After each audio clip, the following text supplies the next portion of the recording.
দিনটি ছিল জুন মাসের 2 তারিখ রবিবার। এখন 4:02 বাজে। 6টা থেকে ছেলের অ্যাবাকাসের ক্লাস প্রতি রবিবারেই থাকে। এখন ওনার হুঁশ হয়েছে যে হোমওয়ার্ক বাকি, তাই হোমওয়ার্ক করতে বসেছে। আমি এদিকে দুধটা বসিয়ে ওকে একটু আম কেটে দিলাম। এসে দেখি দুধটা ফুটে গেছে, তাই গ্যাসটা অফ করে দিলাম।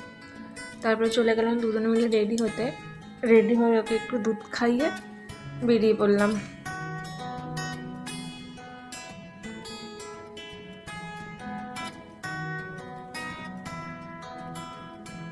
বাজারে পৌঁছে গেছি। তারপরে ওকে অ্যাবাকাসের ক্লাসে দিয়ে ওখান থেকে বেরিয়ে গেলাম। বরমশাই বলল চলো একটু ঘুরে আসি। বরের মুখে তো এই কথা শুনে মনটা খুব খুশি হয়ে গেল। যাকে আমি জোর করে নিয়ে ঘুরতে যাই সে বলছে চলো একটু ঘুরে আসি। ঘুরে ফেরার পথে ছেলেকে অ্যাবাকাসের ক্লাস থেকে নিয়ে একটা দোকানে গিয়ে একটু রোল খেয়ে বাড়ি চলে আসলাম। Tata bye.